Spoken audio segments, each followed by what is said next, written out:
Doing well with money has little to do with how smart you are and a lot to do with how you behave. Hello there, my name is Truus and you are warmly welcome to this channel. Today I want to share with you 10 lessons I learned from one of my favorite personal finance books and the book that most changed my mentality about money. The Psychology of Money by Morgan Housel. Let's get straight into this book. Number 1, everyone has a different attitude towards money, and this attitude affects the way they earn and spend their money. So we shouldn't be too quick to judge people based on what they use their money for. For example, one time I was scrolling through social media and then I saw someone ask a question: what will you do if you win $1 million in lottery? I went to the comment sections and I saw different comments by different types of people. Some said they were going to invest with it, others said they were going to use it to travel the world, others said they were going to buy houses with it, others said they would buy cars with it, and some said they would never work again. I even saw a comment by someone who said he was going to sit in the shower for an hour and let poverty wash away for the last time. I kid you not. And from this, I get the point Morgan is trying to put across. People earn and behave with money based on different circumstances. And he says that people do crazy things with money, but no one is crazy, because what might seem crazy to you might make sense to me. And sometimes you wonder why someone decides to put all their money into cryptocurrency, or someone decides to pick stocks over another investment portfolio. These are as a result of different experiences they have had in life, and so they make decisions based on different experiences. And these experiences even affect the kind of risk you take, the kind of investments you make, and the kind of decisions you make surrounding money. Number 2, luck and risk plays an important role when it comes to money. We all know Bill Gates as one of the richest people in the world, but what we are usually not told is that Bill Gates went to the only high school in his time that had a computer. He fell in love with this computer, started messing around with it, and that is the genesis of how Microsoft came about. What are the chances that if he hadn't gone to this school, Microsoft would have existed today? I don't have an answer to that question. But Morgan is saying that most of the time we try to ask the question, what did Bill Gates do to become rich? Or what did Elon Musk do to become rich? Or what did Mark Zuckerberg do to become rich? When sometimes different people got lucky at different times.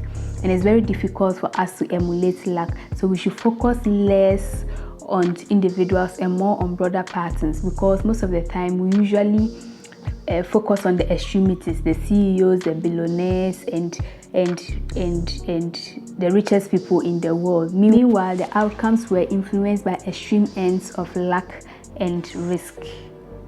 And Morgan wrote a letter to his son, and I just want to paraphrase part of it. He told his son, "Son, when you grow up, you realize that not all success is as a result of hard work, and not all poverty is as a result of laziness, and that certain factors play a role when it comes to money. For example, the kind of economy you are born into, the kind of family you are born into, the kind of school you attend, all these shape into how you make money and how you behave with money." Number 3, learn to know when enough is enough. Human needs are insatiable, and that is why even the richest people in the world are still working for money. And we are wired in such a way that nothing truly satisfies. And so as a person, sometimes you have to sit down and ask yourself, is this enough? That's what Morgan is saying. So there's a story of Benny Madoff. He was a legitimate and successful businessman. It was told that his business made about $25 to $50 million per year. That is a whole lot of money, right? But then he wanted to become more rich and make more money. He fell into a Ponzi scheme, or should I say he built a Ponzi scheme. Unfortunately, he was caught and sentenced to 150 years in prison, and he lost everything. This was someone who had unimaginable wealth and prestige, but then because he didn't have a sense of anything being enough, wanted to become more rich, and then he lost everything at the end of the day. So Morgan says that in your acquisition of wealth and trying to make money, at a point in time, stop and ask yourself, is this enough? Or when is enough enough? Morgan quotes that there is no reason to risk what you have and need to what you don't have and need. There are many things that are not worth risking, no matter the potential gain. Enough is realizing that the opposite, an insatiable appetite for more, will push you to the point of regret. And some of these stories are not far-fetched. Recently, I went on Twitter and I saw that an employee had taken 100,000 Ghana cedis from his office or from his workplace to do sports betting with an intention that he will win millions of cedis, put the money back and go about living a rich life. Unfortunately, he lost everything. And you know what happened next? Of course, the company sued him and he lost his job, and at the end of the day, he lost everything. And so, in our acquisition for wealth, let's sit down and ask ourselves, when is enough enough? Number 4, do not underestimate the power of compounding.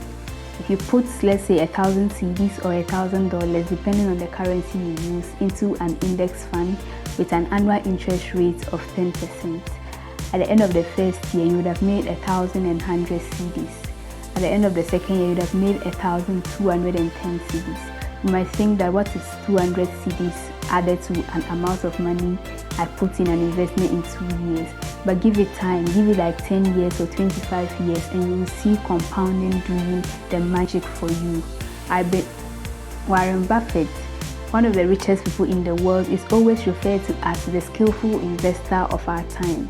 But what you probably don't know is that Warren Buffett started investing at the age of 10. And at the time this book was written, Warren Buffett's net worth was $84.5 billion. And $81.5 billion of that money came after his 65th birthday.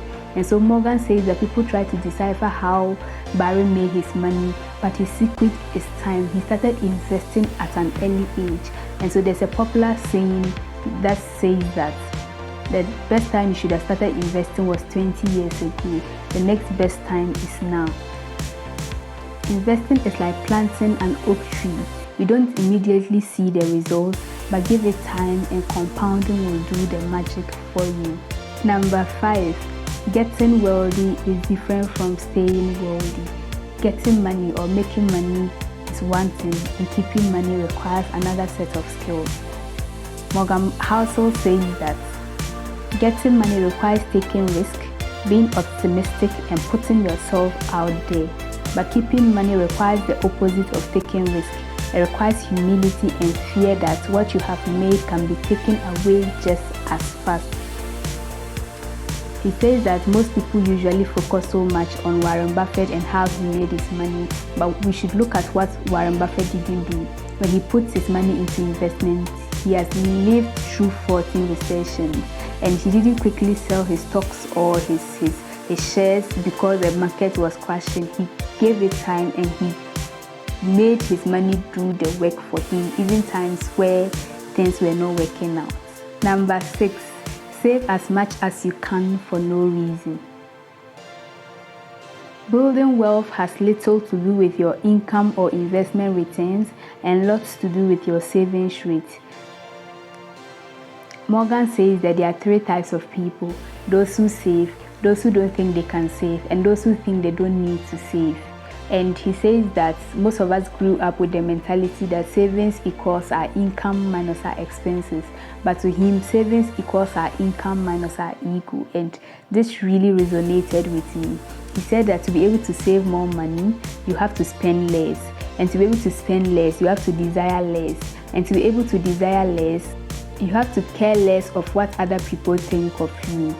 And this point really resonates with me. Like, I sat down and reflected on certain things I bought that I didn't really need it, and sometimes it's just as a result of social pressure, and you buy everything everyone is buying, and at the end of the day you actually don't use it or you don't need it. And from what I'm getting from this point, most of the time we see that, oh, this is the trending product, and let's say everybody is buying the latest iPhone, or everybody is buying this latest shirt or this latest shoe, and then you also want to buy it.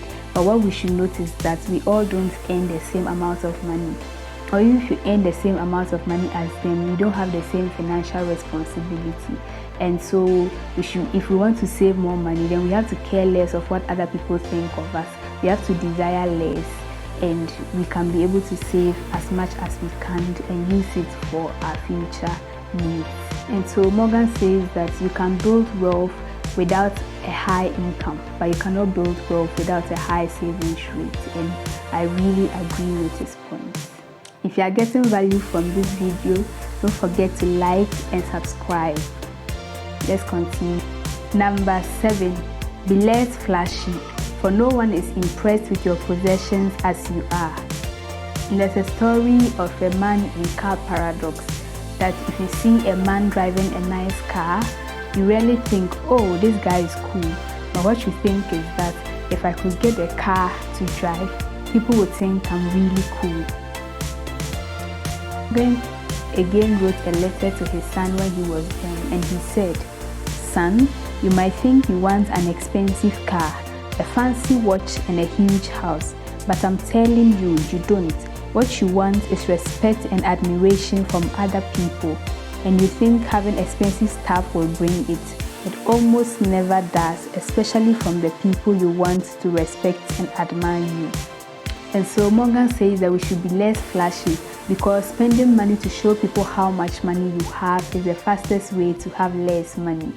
And he says that most of the time we judge people by outward appearance and by what we see, because that is the information shown to us. We rarely see people's bank accounts, and so we look at the kind of cars they drive, the kind of pictures they post on Instagram and all those nice things, and judge it as, oh, then these people are rich. But what he's saying is that we should be nice and rather less flashy. That is one of the easiest ways we can build wealth. Number 8, use money to buy freedom. The highest amount of wealth is to wake up every morning and say, I can do whatever I want today. And he says that the ability to do whatever you want, when you want, with who you want, it's very priceless, and that is the highest amount of dividends money can pay you. And so we should use our money to gain control over our time, because not having control over your time is a universal drag on happiness.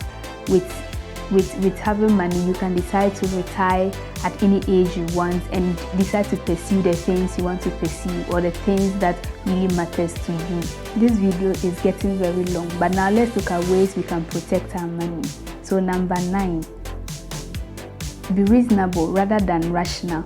Good decisions are not always rational, but they are reasonable. We are human beings and not economic machines, so whatever decisions we make should be reasonable. And because we are human beings and we are emotional creatures, he says that you should manage your money in such a way that you have a peaceful sleep at night. If you decide you want to invest your money, put in a place that helps you sleep well at night. And this is really true. For example, cryptocurrency is such a volatile investment tip.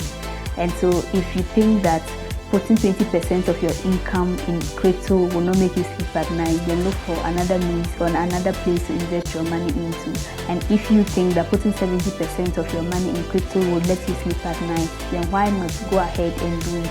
But whatever the case, make sure that you put your money or manage your money in such a way that you have a peaceful sleep at night. And to our last point, number 10, I'm really excited. You will change. So avoid financial commitment to your future self.